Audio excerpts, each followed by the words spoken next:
Hi, this is Kerry Artek with Wicked Stocks bringing you the daily SPY report for Thursday, January 20th, 2022.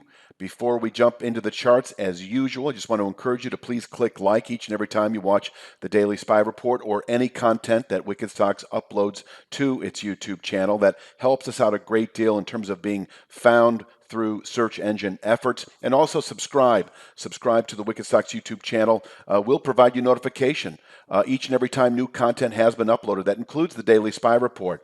And if you see it early, once it's uploaded, it's relevant and fresh for you to use in your trading and analysis. So let's jump into the charts. We had a sell signal in the SPY on Wednesday's close by settling clearly below the 453.83 to 455.80 formations. Those are the numbers today. That is our ceiling for today. It is an area that can contain buying through next week, and below which we should, over that time horizon, by the end of next week, test 439.77 long-term support. We may get down there by tomorrow's close. In fact, I think it's likelier that we will follow through more aggressively over the next day or two to 439.77, where we can bottom out, actually, as I've been saying, through Q1 into Q2, and from there, the channel top to the 439.77 channel bottom is in the 490s. I'll show that in a moment. If we did close below 439.77, and there's reason to consider that possibility because the QQQ, the NASDAQ 100 ETF, actually settled below its long-term support on Wednesday, indicating meaningful price declines over the next, I'm going to guess, 3 to 5 weeks. I'm showing you the QQQ here. And I have a 322 and 3/4 objective, that long-term rising channel bottom. Under other circumstances, this could take 2 to 3 months, but given the fact that we've got this rounded top and we're now developing a downside acceleration, and I think that will only continue to increase below 371.50 in the QQQ, the 322 and 3/4 area in reach by the end of February. So given that, am I saying that a violation in the SPY of 439.77 is inevitable? No. I think you should treat them separately. 439.77 does represent meaningful support for the S&P 500, for the SPY. It is an objective that is likely to be realized by the end of next week. It can contain selling into Q2, and from there we can rotate on to new all-time highs within a matter of several months. But closing below 439.77 is possible between now and the end of next week. And if that does occur, then you've got the SPY and the QQQ sort of in lockstep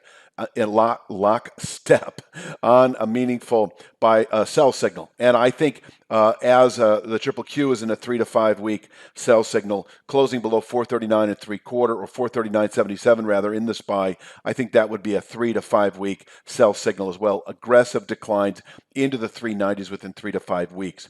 Let's take a look at the support and resistance for today. You can see the 453.83 to 455.80 area. Those convergent channel bottoms we settled below yesterday. Our resistance, I've reduced them to a 3-star weekly containment. They're no longer significant multi-week support. They are now resistance able to contain buying through next week. And as I said earlier, below which that 439.77 is likely by the end of next week. Let's talk downside today. 449.49 likely to contain initial selling. We could actually open below it. Perhaps today. So if we break or open below 449.49, we just might test that 439.77 formation on an intraday basis, where once again, we can place a quarterly low and push on to new highs into the 490s within several months.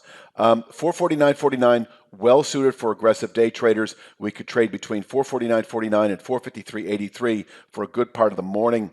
But if we break 49.49, we could, by the closing bell, test 439.77.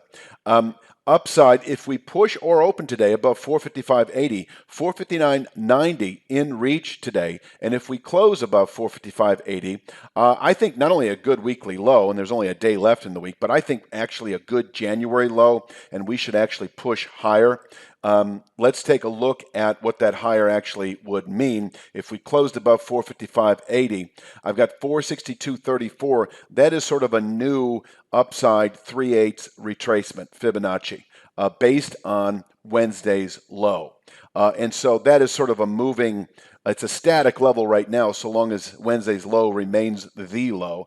But there's every reason to believe that we're going to take that out on Thursday, and so that gets readjusted and readjusted and readjustment. But right now, it's a 3/8 upside pullback that, if tested today, and the volatility is sufficient for that. So if we push or open above that, we're not going to open above 459.90, but if we push through 459.90, we could test 462.34 intraday.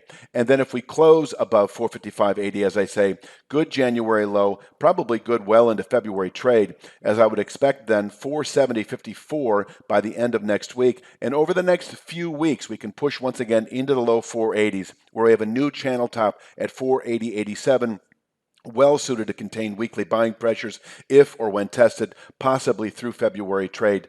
And I think that is really all that needs to be said for today. I'm trying to think if there's anything left unsaid. And no, I'll just summarize with the support and resistance here. We're heavy not only today, but into next week below 453.83, expecting 439.77.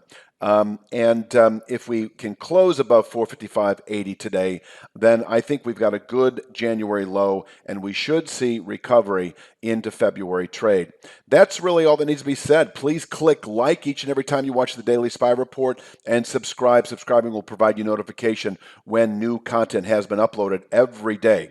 So that's all I've got. I will talk to you tomorrow for Friday's Daily SPY Report. You have a great evening.